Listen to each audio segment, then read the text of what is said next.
Hello, welcome to Fridays at 4 on twitch.tv/DDO stream. I'm your community manager, Cordovan. I'll be with you for the next hour. We've got a little bit of news, a big weekend ahead of us, a big guild renown boost happening inside of the game, a lot of work happening over the weekend on a patch for next week. This is the week we think we may have, in fact, actually identified the cause of recent lag issues, and we are hard at work on a fix for that. I'm going to have the latest on that in just a couple of minutes. And if you happen to catch the coming soon screen, aka you're not watching this on YouTube, I wanted to call out a thing that is happening tomorrow as of the time of this recording. That being, we are going to be at the PAX West Arena with a group of people who are going to be streaming it. And this is tomorrow from 11 a.m. to 1 p.m. Pacific time. So that would be 2 to 4 p.m. Eastern our time. And it's going to be on twitch.tv/PAX Arena. We will most likely, we'll host it over on DDO stream as well. But go over to twitch.tv/PAX Arena for this event. If for no other reason then because I happen to know they're going to be giving away some ultimate editions of the Chill of Ravenloft to participants. We also have, I think, a few other coupon codes that might be a little less exciting to the established community here, and some other fun things happening as well. So I want to thank Sturmtom. He'll be guiding this group of new players through the Korthos Island experience and then checking out the Chill of Ravenloft. This is going to be happening from the PAX West Arena stage, so if you happen to be attending PAX West, you can actually see this in person. But for the vast majority of people hearing my voice, this is going to be something we can watch on Twitch. And we'll upload it to our YouTube channel if we can afterwards. I hear we're going to be getting a recording of it. If that proves true, then we'll just do that. But at the very least, it'll be available as an archive broadcast as well on the PAX Arena channel. So, but that's happening tomorrow. Should be a fun time. If you've got an extended weekend in the United States, congratulations. Hope you have a good one. I'll be working tomorrow because I'll be doing that. I have the easy job, though. I'm mostly just hanging out in Twitch chat. So, but I will be there in case there's anything that must need be addressed.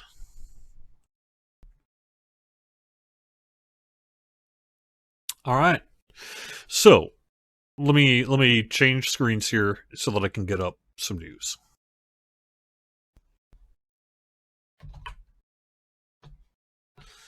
First thing I want to mention is that we have a game update incoming next week, and I can talk a little bit about the timing of that here as well.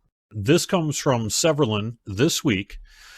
As you well know, we've been investigating lag and related issues for about a month or so now, and we've been taking numerous steps over the weeks to mitigate. The more we do, the more it allows us to see what's left, and in the case of this, what the underlying cause might be. Now, we think we've been able to identify a memory handling issue, essentially, that was difficult to find, but we have identified it, and we've also figured out what essentially is taking up all of that memory. And it's essentially a system that deals with the no longer necessary information. You know, if you think about the way an MMO works, your character is constantly sending information to a thing as to what's going on. The monsters are doing the same. Where you are in the landscape is doing the same. You know, lots of info is flowing back and forth. And a lot of that information is not actually necessary to be preserved. I mean, it doesn't matter, you know, which hallway you went down a couple of dungeons ago, that kind of thing, right? So, behind the scenes, but then there are cases, you know, where it also needs to be retained and used on an active basis. So behind the scenes, there's this is no longer needed, so it goes into like a virtual recycle bin kind of a thing. It's behind, I guess we've used the term garbage collection, which is an apt term to describe essentially what it does in function, if perhaps a little on the crass side for technical speak. However, essentially we figured out an issue with garbage collection where it was getting too big and having a difficult time cleaning up, and that was essentially manifesting in the experience that we've been seeing in recent weeks.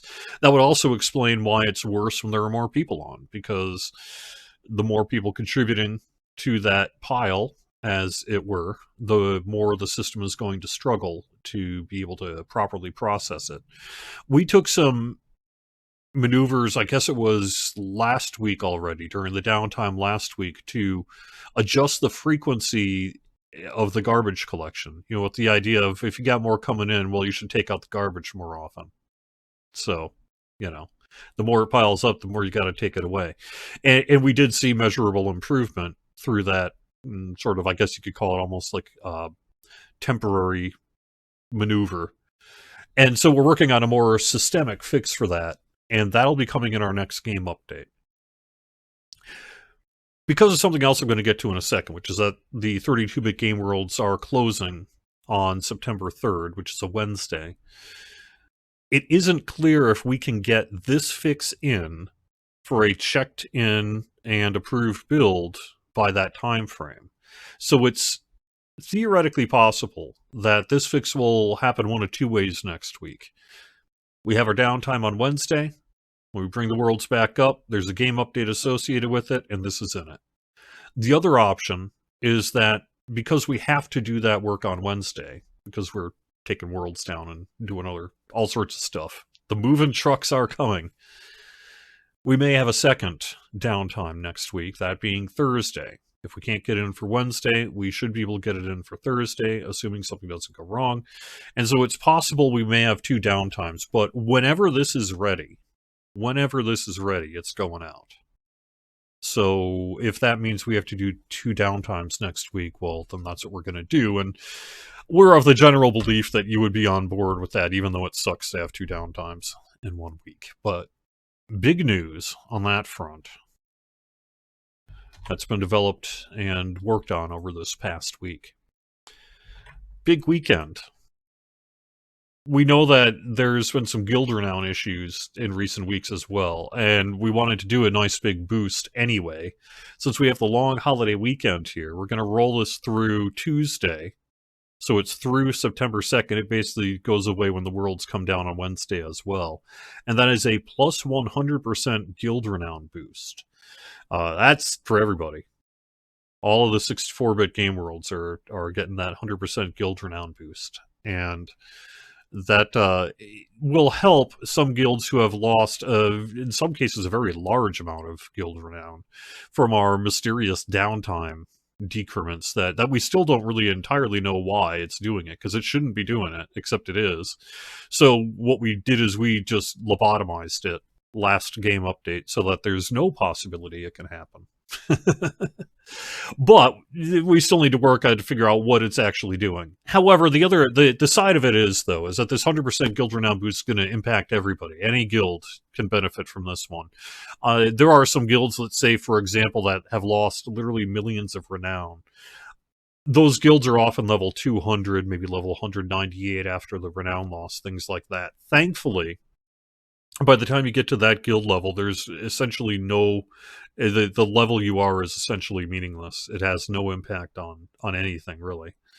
So, although we're not going to be able to necessarily get you millions of renown back, we'll certainly help you get back to where you were, and in some cases maintain it while we continue to look into this issue. But that's what we got going on this weekend. Nonetheless, it may be a fix, but it's also super hot, because if you're not one of those guilds that lost 5 million, and there are plenty of you out there as well, you just got 100% guild renown boost. So that's a pretty good deal. The other thing I want to call out, and actually I'm going to not do that one right now. Let me do one other thing first.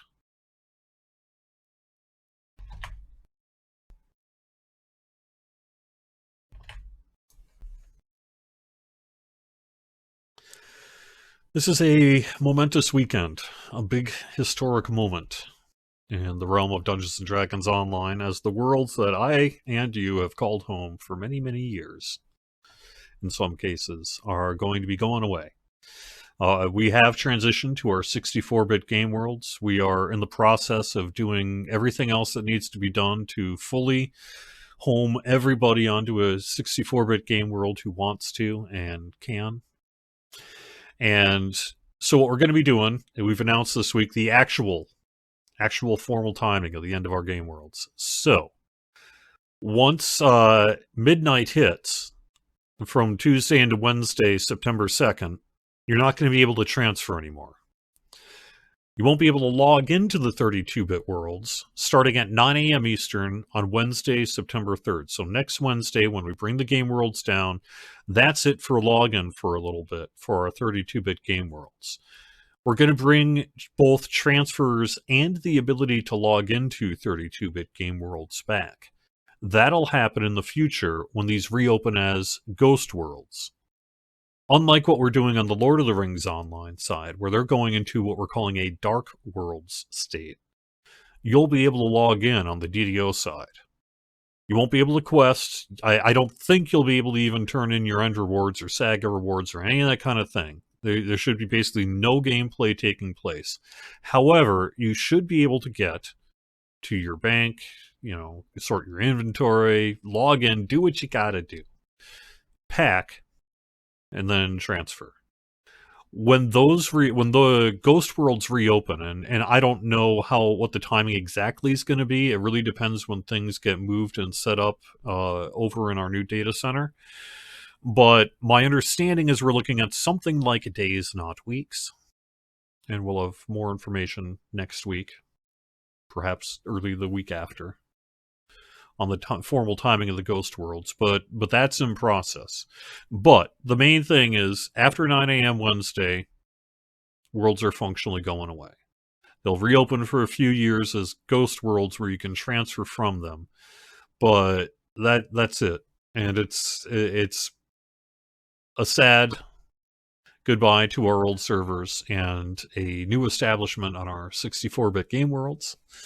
And hopefully then with next week with our update for lag and such, it'll all get sorted. And we'll be back to where we want to be. And then you may have heard a little bit about a little coupon code or something that has been floating around out there. And then once that gets sorted, that'll get published. So that is the plan. This weekend, big time at PAX West. Big update happening. We're building on a fix. We're checking out the fix, including over the weekend. And then as soon as we can get it out next week, we are going to.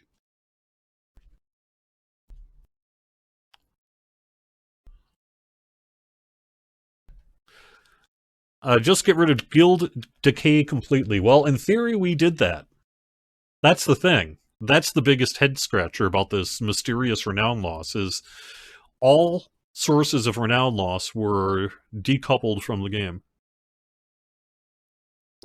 Except for clearly the one that didn't get caught because it caused renown loss, even though there should be nothing causing it. We haven't sorted that one yet.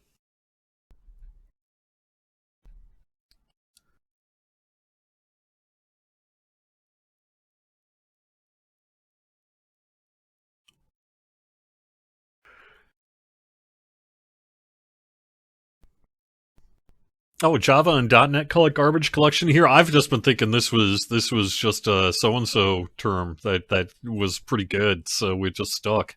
But apparently that's an actual technical term. Okay, all right. Well, there we go. All right, what else do I have then? So I did get to the 32-bit game worlds. I would point out that we did have a game update this week as well. This really addressed some of the bigger bugs that we had following the launch of Chill of Ravenloft last week. In particular, that Frost Giant rare no longer going to get stuck in the cave so much. We've fixed the debuff for the Dark Gift. Did a bunch of polish on the Lemordia landscape, some rocks that were floating, that kind of thing. Fixed a bunch of typos. Apparently didn't entirely successfully, but in some cases, changed it so Victranium picks no longer list a minimum level at 26. I hear we still have an outstanding one on that one. We sorted the Gravekeeper armor set items that was discussed last week. They have now their correct Lemordia augment slots. Fixed An issue where bleak transformers were not dropping from purple-named bosses. Chests in the wilderness of Labordia now have their correct number of bleak wires. The Dampier Dark Bargainer Mist Touch Cloak will now be equipped correctly. It had the wrong race restriction or something like that on it. And a bunch of other just kind of odds and ends fixes. We fixed an issue with Eldritch Blast and most, if not all, root walls. So there's still outstanding root walls that your Eldritch Blasts aren't correcting after this week's update. Give us a separate bug report on that if you would, because my understanding is this week should largely systemically fix that throughout the game. And wouldn't that be awesome if that were true? We fixed an issue with the Monster Manual category Living Spell, so if you had an issue with that, you need to kill one more, and then you'll get your stuff. And we fixed an issue with a monster and player spell. Alright, well this is what I was going to call out before I go in game here. Just real quick. Let's hope this works. What am I doing? Okay. I think I should be good. So, we have our summer, or our determine your discount sale back. So this lets you pick an item in the DDO store to get a various amount of discount to. 5 times you can get 15% off, 3 times you can get 20% off, and 1 time you can get 30% off. And it's the coupon code SUMMER15, SUMMER20, and SUMMER30. The discounts are to the character, not the account, and you must use the coupon before you log off or switch characters. Those are the 2 main criteria of it, but I want to just kind of quick show you how this sort of thing gets redeemed. So,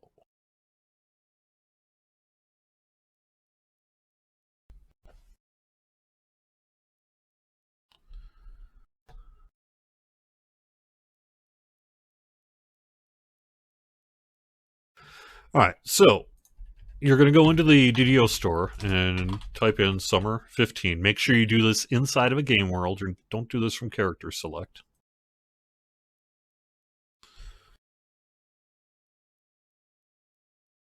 It takes a while for it to process, but that's that. And then you'll see the green bars pop up there. So if at that point, then you just sort of figure out what you want. So let's say I want, I don't know.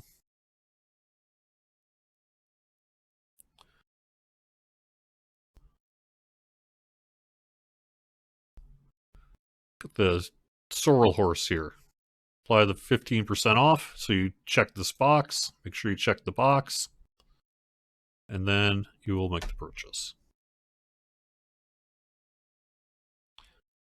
And that's how that works.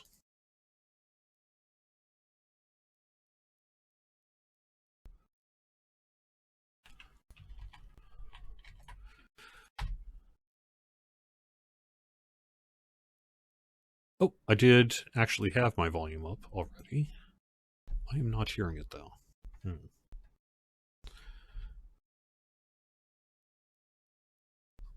Oh, okay. I screwed this up. Let me switch back to my camera for just a couple minutes and quick relog, sort my audio issue.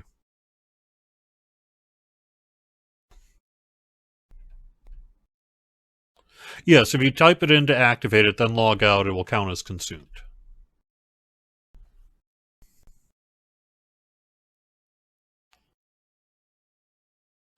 I also saw an issue where people will try to preload coupon codes, and that's not how the system works. So one at a time, do it at time of purchase. So enter the code, figure out what item you want to apply it to, check the box, and then purchase the item.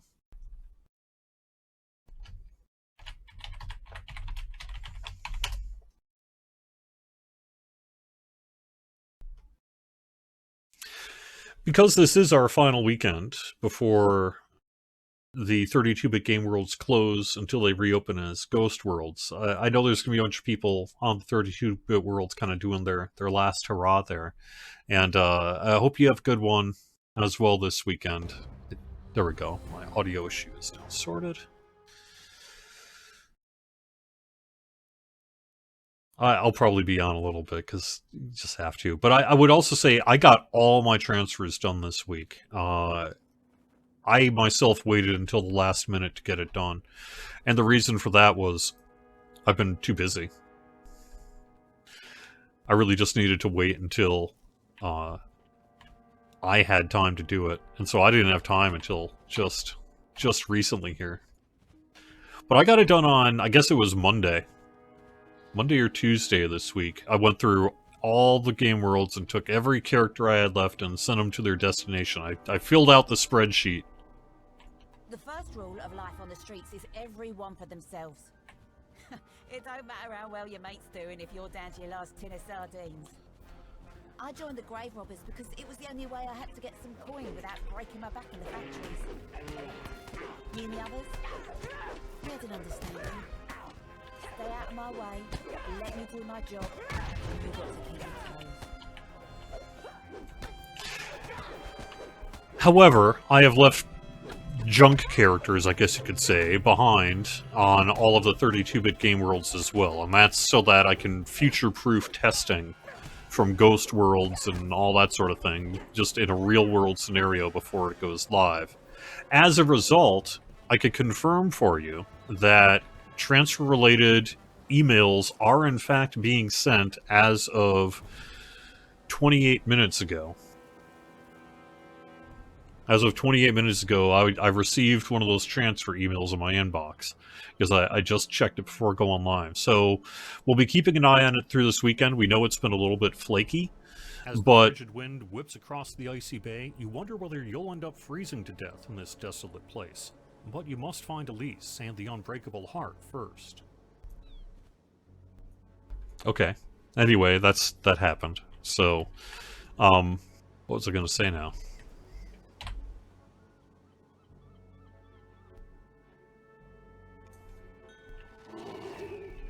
Yes, this is one of the quests that temporarily I'm doing DM voice for. This is going to go away once the professional gets in. Oh, I was just talking about transfers and the ability to receive emails and the fact that I could confirm that they are being sent. Oh, and that they've been a little flaky. We are keeping an eye on it throughout the weekend. It is not a requirement, technically, to receive an email in order to do what you need to do. As a matter of fact, if I have yet, since we did the work, I guess, mid-July, whatever, probably July 25th or whatever, I don't even know what day. Sometime shortly after we debuted transfers and then fixed up some things. My transfer's been pretty much instant, and that remained true all week long. I basically counted to 5 before logging in, and it was all good. And I received the transfer email. That could well slow down this weekend if we do see a rush of transfers at the last minute, but in many cases, people are either in a position where they've already transferred, or if they haven't transferred yet, it may be because they're experiencing, an issue that needs to get sorted or something like that. And anyone in that position will continue to just work with you on the servers as they sit today. Things are being turned off in terms of the ability to access quests and that as ghost worlds. But the actual world themselves is not changing. The database is still there. All the characters are in their exact state. And they will be for some time here. Okay, I need to not die.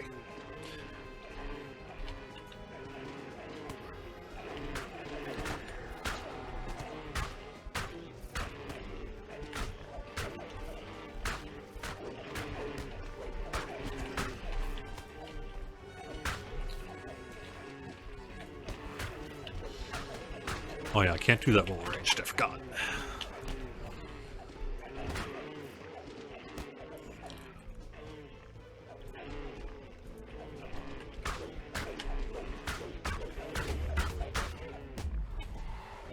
Whew, these guys are pretty tough.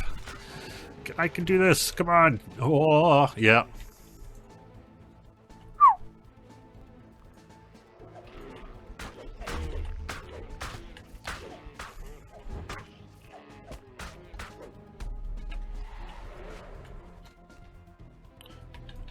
I need my cleric back, is what I need. I do like the ability to kind of stun them and get things done, though. It's one of the things I really have appreciated on this character. Alright. Alright, well, that was a little trickier than expected.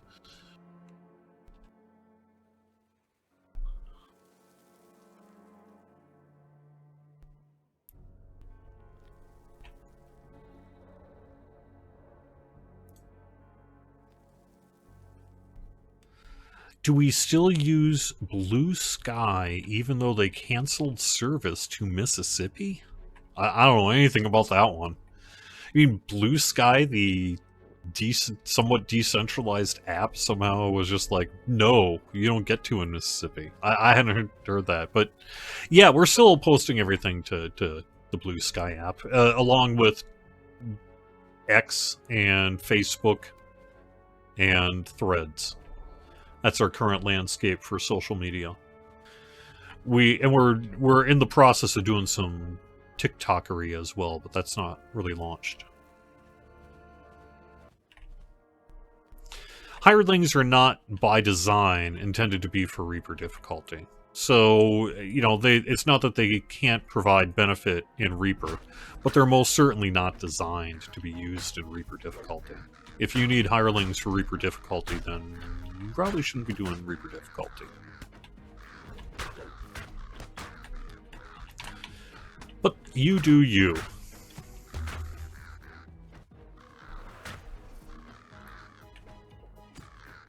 I need to get my cleric up. That's what I need to do. Oh no! These dire petrels are going to petrol me. Once I get the heck out of here. Alright. There we go. Oh no, who knew that birds could fly? Yeah, okay. Wah! Man, I am gonna wipe. This is ridiculous.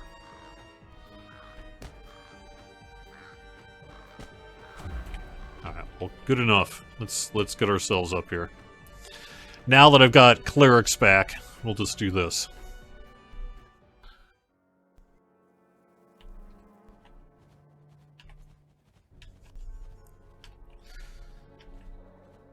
If the request is, we should make hirelings better, no one's going to ever disagree with that feedback.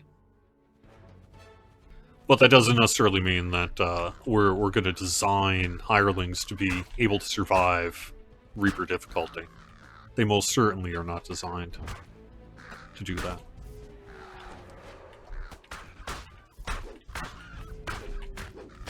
Hirelings are not human replacements. It's the truth.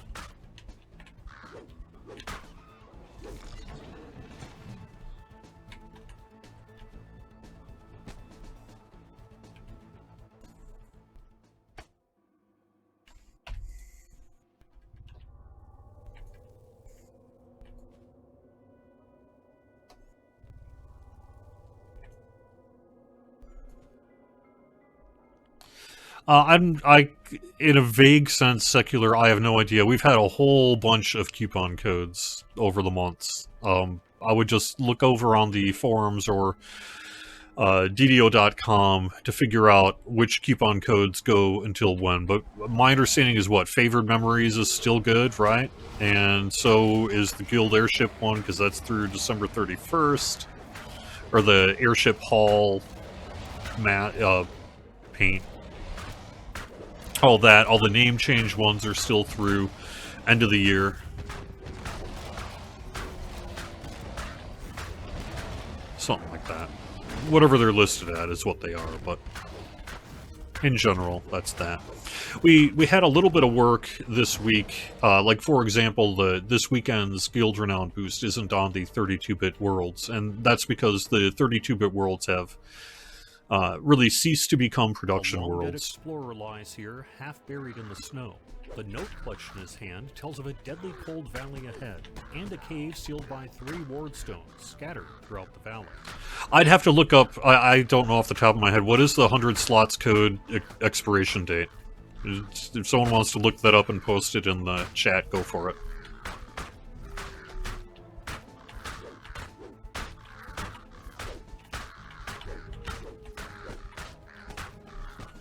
But If that, I think it's, I don't know if it's to the end. I have no idea. August 31st? Okay. Oops. Oops. I need a little more self-healing on this character, it's true. Alright, well, this isn't going very well. I'm actually going to do this different. I need to do this something else here. I don't want to do this all hour. Is there a new class in the near future? No.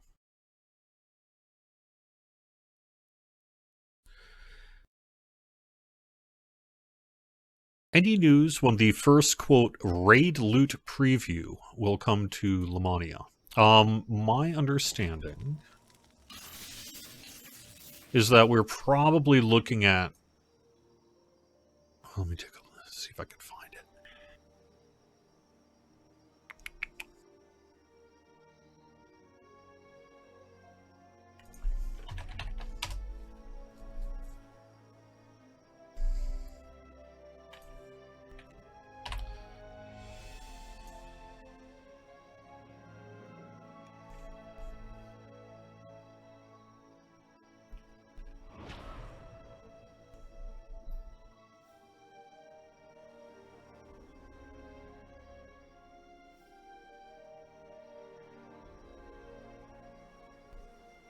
We don't have anything scheduled, but I would expect something in September. Something in September would be about what I would suggest on that.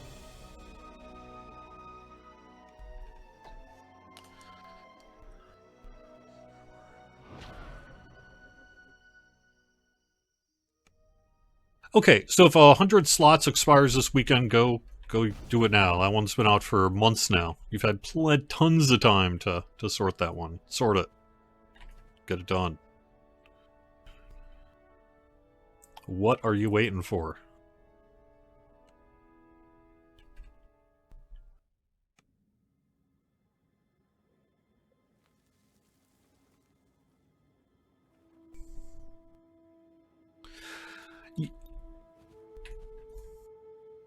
I think people should be careful what they ask for. That would be what I'd say. Do you really want hirelings to replace human beings? Do you really think that the amount of development time is worth it to get hirelings equal to human intelligence and skill?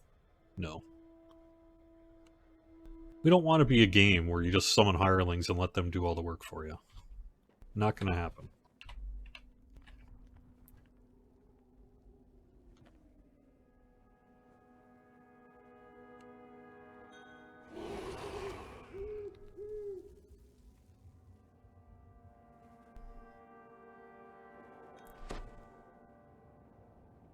Alright, let's try that again on an easier difficulty. So I can actually get through with this stream.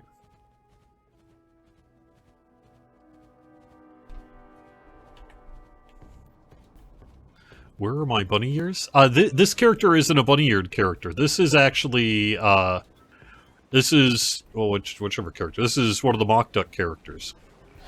Rather than Banicula.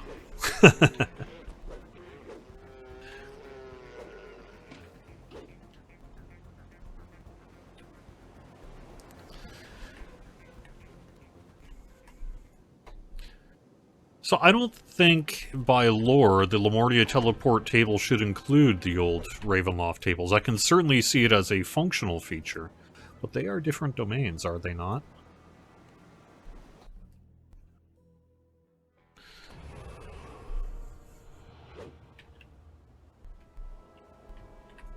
As the frigid wind whips across the icy bay, you wonder whether you'll end up freezing to death in this desolate place.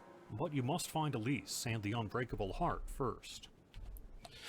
Cyrix, generally the reason there is not a banker in Korthos is because it prevents an incredibly large amount of fraud. If you develop a video game with sort of a banking system within easy access of your starter zone, you typically often will have bad actors figure that one out and do different things that you don't want them to do. So you really generally need to have your bank interaction system far enough away from your starter zone as to not cause trouble. It doesn't stop things who are dedicated enough from doing whatever they're going to do. But turns out, it'll just take off a whole chunk just from its very existence of not being there. So, that's why.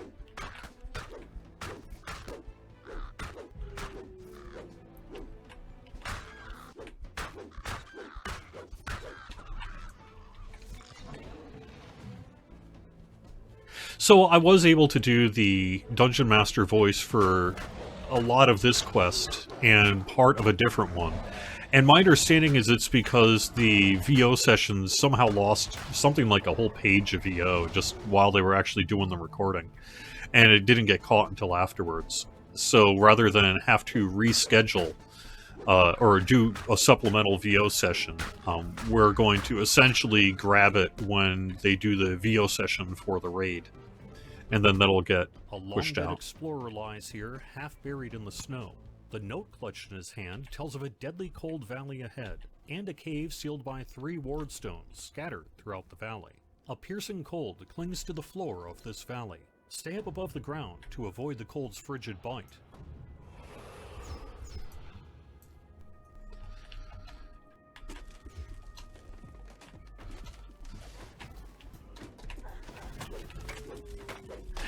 It's weird to hear my own voice in this quest. I often have not run some of the other quests just because I kind of don't want to hear it. But this one, I'm pretty happy with how the VO turned out. I mean, you can say whatever you want about my skill, but in terms of like the audio quality, I think the first one I'm genuinely pretty okay with. So on that front, I'm actually pretty happy with how it turned out. I also think it worked out. I did what I wanted to do, which was to kind of make it be like the OG style DDO DMs. As in, I'm not trying to outcompete 2 to go. I'm not trying to outcompete a professional voice actor. Instead, I'm just trying to be a DM on a tabletop session. And so when I read the lines, I sort of just pretended, what if there's grid in front of me? Maybe some chips and dip on the side. And I think it worked.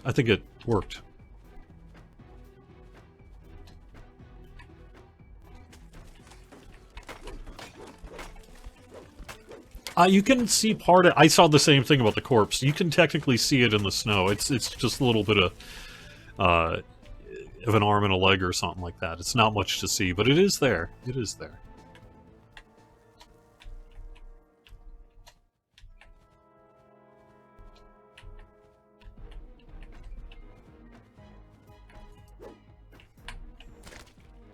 The magical barrier fades when you deactivate the second ward stone. 1 left. There's a corpse that's referenced in that second DM line as you get in up the hill. The body of a frozen corpse, and you can see a few little bits that I think are supposed to represent like its arms and legs kind of poking out of the ice there.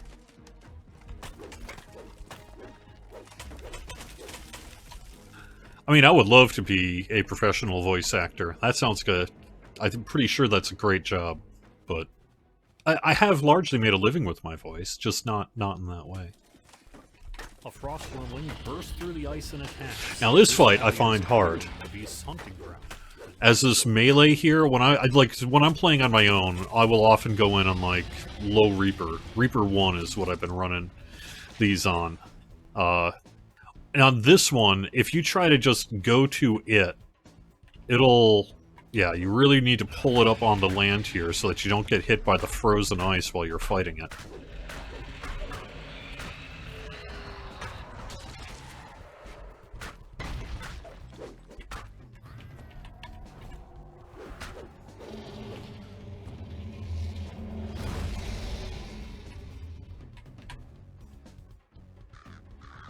The third ward stone has been deactivated, allowing you to access a cave at the far north side of the valley, though there will surely be more frost worms along the way.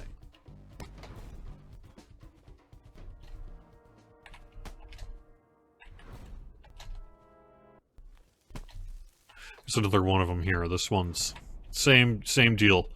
Might need to grab its aggro, pull it up on the snowbank. Don't try to meet it on that ice. You don't want to fight it there. Make it come to you, if you can. There we go.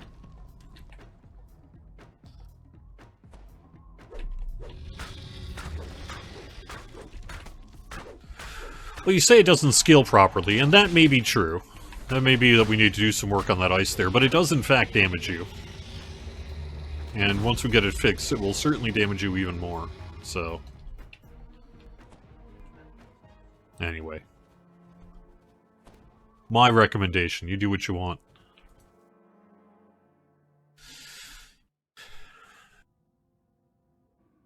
So, Divine Sword, I am not familiar with what you're asking. Here, deep underground, but the caverns rumble with the distant sounds of more frost worms.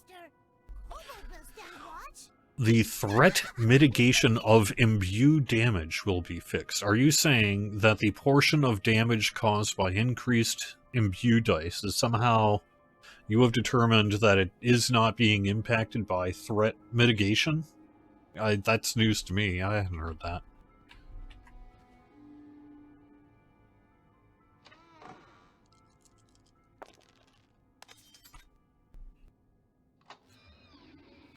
I mean, isn't threat reduction usually just a percentage anyway? But...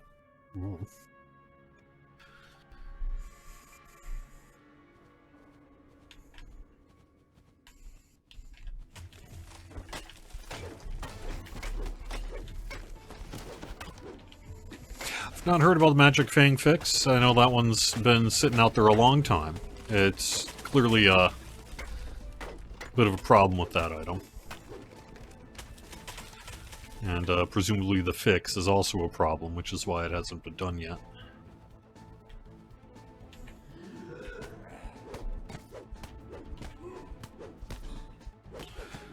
I mean, as to the why, I'm going to guess it's because the threat scaling happens before the imbue die, but as to why that is the case, I don't know. Probably just an order of operations issue. Barrier you've seen before. There must be another ward stone nearby.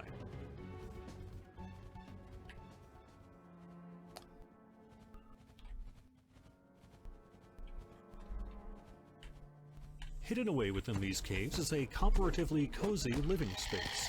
Unfortunately, the Medusa who lives here gives you a less than friendly welcome.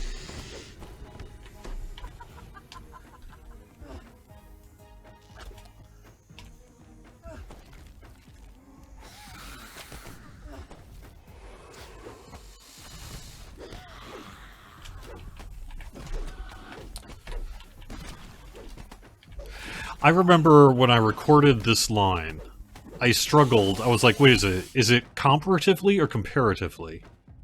Because, like, the American Midwestern side of me is like, that's comparatively. But then I said it in the DM line, I was like, wait a second, it's not comparatively, right? It's like more what I would call the British way to say it, which is like a comparatively, right? But then I was like, no, it's comparatively, right? But then I was like, no, you don't say it that way, you say it comparatively. So I said it both ways, and then I kicked it to knockback to figure out which one was correct. But then I ended up having to pick which one was correct, and so I just went with comparatively. Figured if I'm wrong about it, well, at least I didn't say it's not that bad, so. But all of a sudden I was like, wait a second, what is it supposed to be? And then you can talk yourself out of whatever you think the answer is very, very easily. So.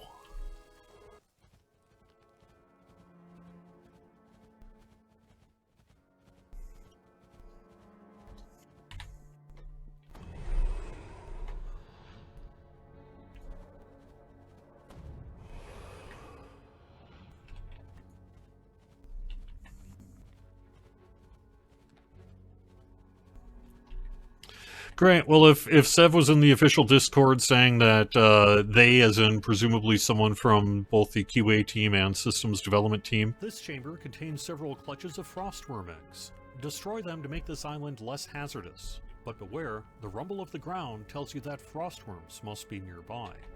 I will warn you on this, room.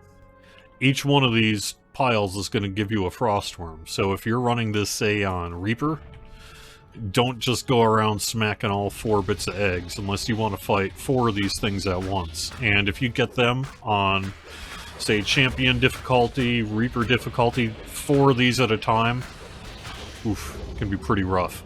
So my recommendation, if you want to do this optional, is just do 1 at a time. Give it a second for them to load on up, too.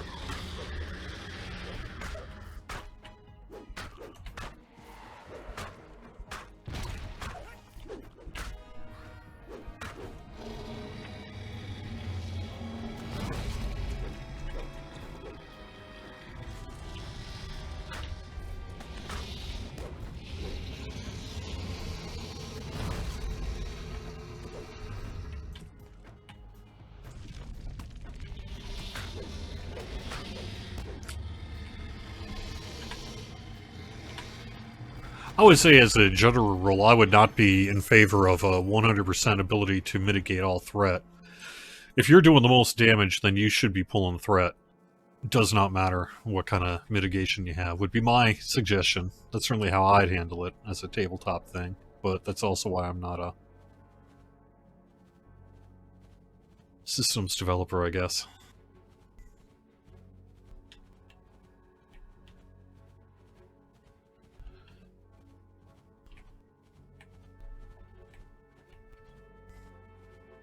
Like the idea that maybe a Sork is blasting for 100 times the damage of the tank, but somehow, just because you've got a ring on, an enemy shouldn't be able to ever attack you, seems ridiculous to me. But what do I know?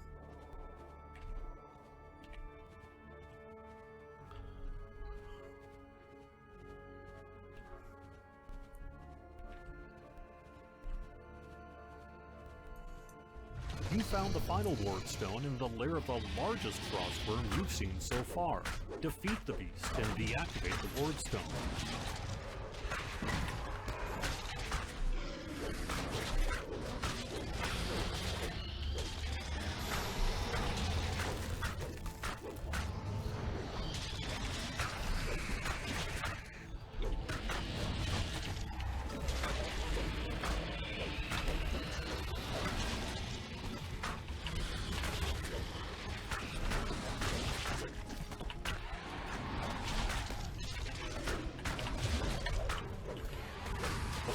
I'm well aware of how threat works in this. I do recognize how Intimitanks work. I'm just saying, I mean, ultimately if you're getting 100% threat mitigation and you only very rarely pull aggro, I don't know that I consider that much of a problem. Now you can advance.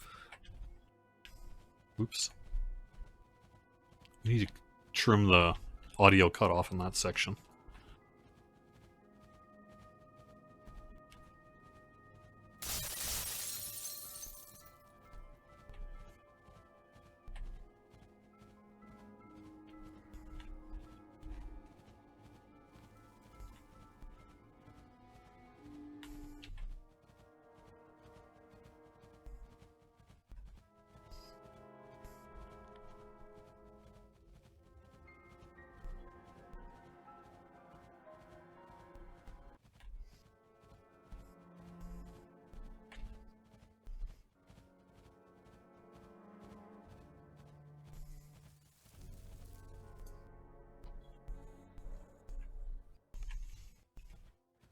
A lone cabin sits here, perched on the icy shore. This snowbound retreat must be where Elise is hiding.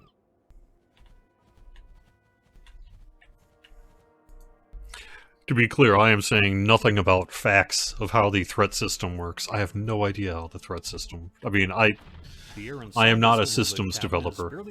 If Torque was in this chair, I bet you could get a much more detailed answer. Radiating from a corner of the room. I myself am not able to really speak to it.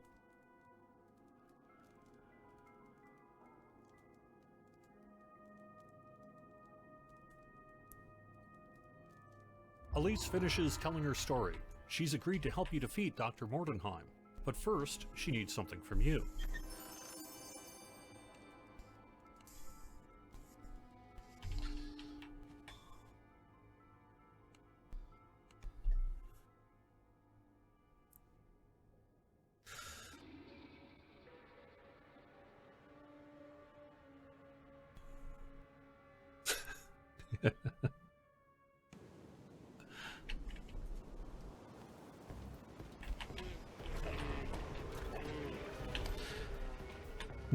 It isn't going to make sense to start another quest here, but I think I'm going to just sort of pick one up anyway, and we'll just sort of roll for a few minutes until the end, and then just sort of end the dungeon early here.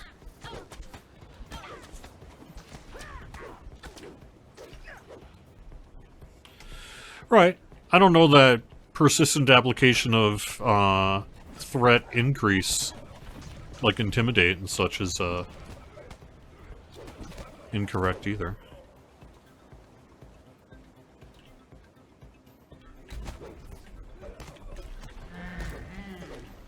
I would assume that if you were an intimitank, you might need to intimidate frequently.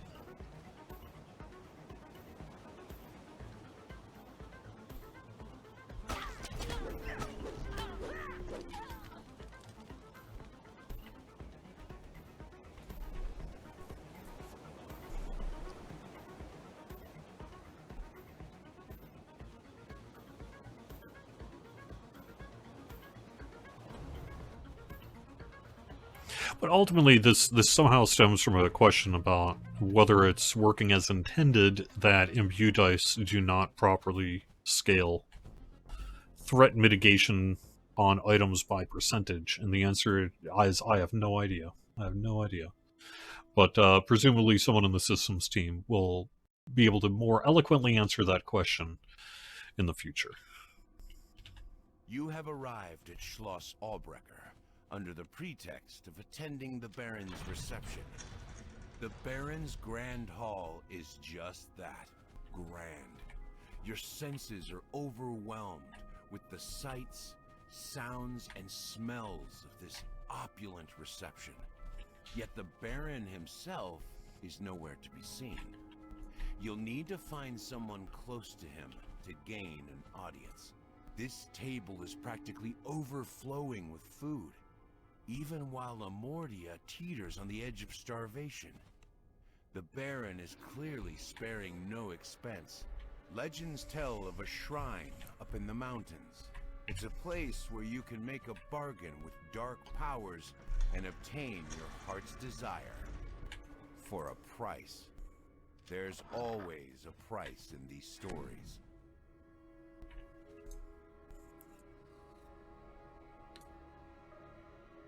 One of the guests has asked you to retrieve some highly sensitive documents.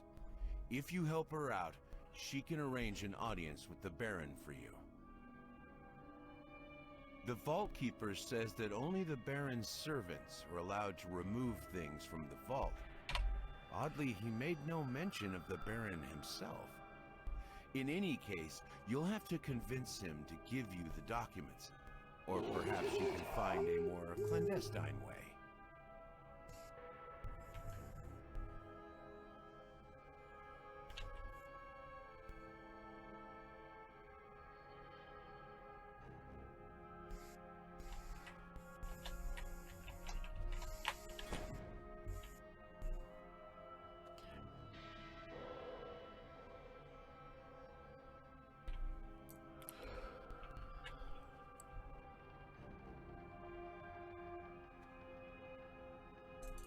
Huh. There we go. There's a door here.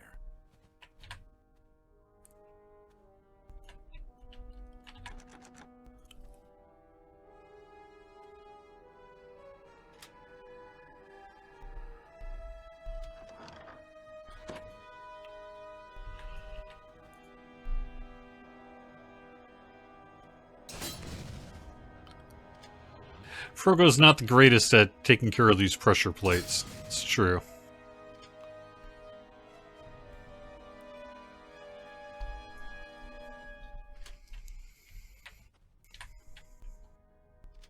You deftly procure the documents from the vault. Now to return them to the rightful owner and see if she'll put in the good word for you. You've managed to arrange an audience with the Baron at long last. You can find him in his study on the east side of the castle.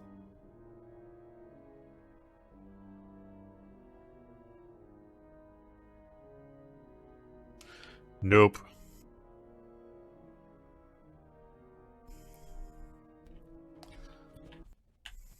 A hush falls over the crowd, as if someone is about to speak. To your surprise, everyone turns to listen to a voice coming from a small mechanical... Welcome to Schloss Albrecher. I am honored to have so many of Lamordia's most eminent citizens here tonight in my home. I apologize that I am not there to greet you in person.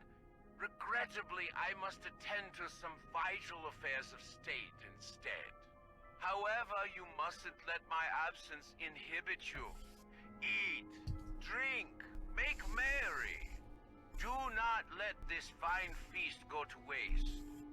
The prophets of doom will tell you that these are troubled times. Yet with all the brilliant minds and courageous souls assembled here, I cannot help but feel that Lamordia's future must be warm and bright. So let us lift up our voices and our glasses to toast the brighter future that must surely arrive soon. To Lamordia! The door flies open and someone shoves past you. The woman in a lab coat from earlier. Doesn't want to be here. Alright. You've entered the Baron's office, but there's still no sign of the man himself. Then a voice issues from a mechanical device on... Ah! The heroes I've heard so much about. Don't be shy. Come in and tell me what I can do for you.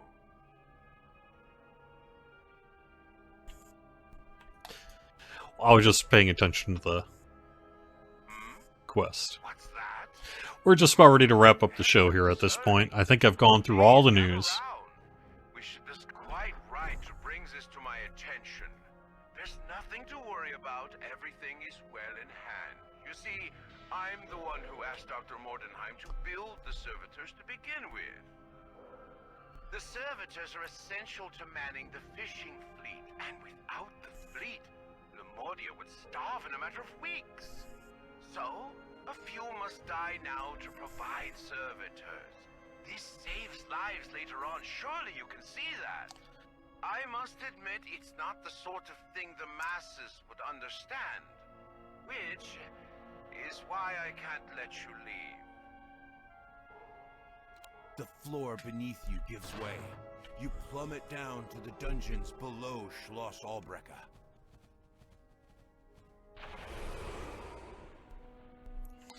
Alright. Well, I started a few minutes late, so I can go a few more minutes, but... My guests never get to see. This is where I keep some of the things Dr. Mordenheim sends me. Experiments. They're useful for security. You'll provide a splendid test of their capabilities. This is a service elevator. While it could return you to the heart of the Baron's castle, you are clearly no longer welcome there. You should find another, less conspicuous way out.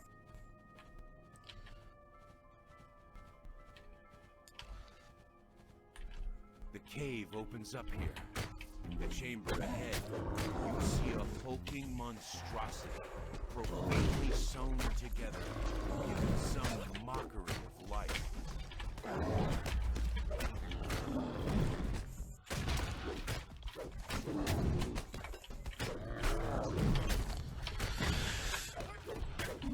So, I think the main thing I would just want to do is encourage everyone who's interested to help us out by checking out twitch.tv/PAX Arena and join us for this opportunity we were able to put together here for PAX West. It is going to be a gameplay live stream from the PAX West Arena. If you've not really kind of seen that sort of thing, well, maybe you don't quite know what to expect, but it should get sorted. You'll figure it out after you check it out a little bit.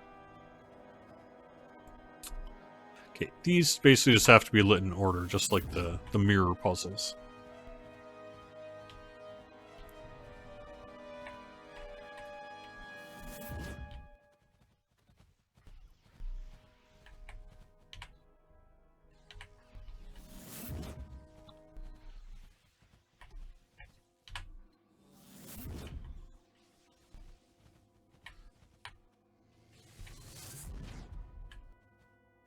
Oops.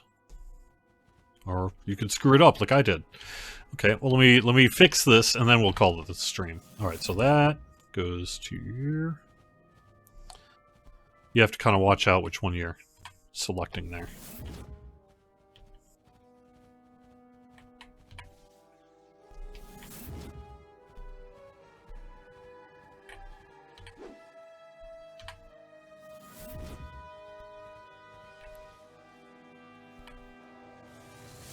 There we go.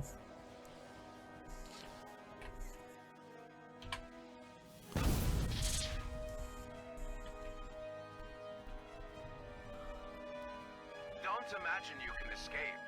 My castle is staffed by very capable guards, and these cabins are full of other things. Apparently, the Baron is blackmailing Dr. Mordenheim to help him with his issues. But we do also check out the streamers' channels, check out the chat. We do have giveaways that'll be happening and some pretty good coupon codes that are going to be showing up this weekend. I assume that if you are on the Discord or on the forums or whatever, this stuff's going to get posted pretty quick, but probably get a couple of freebies before the weekend's done if you have any interest whatsoever. So hope you have a good one, everyone. I guess I should probably call it here. I do have a little bit of work before I wrap up the day. So thank you so much for watching Fridays at 4 on twitch.tv/DDOstream. You can find the full schedule over on our Twitch channel. And if you're watching on YouTube, giving us a thumbs up is the easiest thing you can do to help support the show. If you have a long holiday weekend, hope you have a great one. If you do not, hope you have a great weekend anyway. And I will see you all next Friday. Bye-bye.